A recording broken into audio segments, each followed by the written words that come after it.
আমার রংপুরের ভাষায় একটা প্রবাদ আছে, সেটি হচ্ছে শিকলু কোটে দেখনু জেটে। তো কথাটার ভাবার্থ হলো এই, সেটি হচ্ছে যে আপনি যে কর্মটি করবেন সেটি যদি শিক্ষণীয় না হয়, সেটি যদি মানুষের কল্যাণে না আসে, তাহলে সেটি কখনোই সমাজের জন্য ভালো দিক বয়ে আনে না।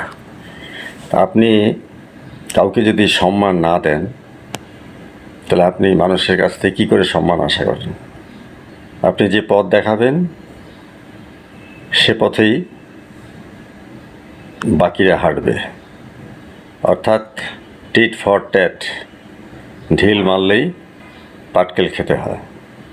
তেমনি করে বর্তমানে অনলাইনে যে অবস্থা চলছে, এগুলোর সূত্র তো আপনারাই তৈরি করে দিয়েছেন।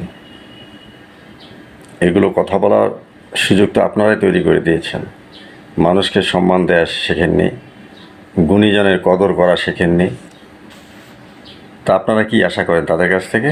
তারাও তো রক্ত মাংসের মানুষ, নাকি? আপনারাই শুধু মানুষ, তারা মানুষ না? হ্যাঁ, ক্ষোভ থাকতে পারে, কষ্ট থাকতে পারে, সেটা ভিন্নভাবে আপনারা প্রকাশ করতে পারেন।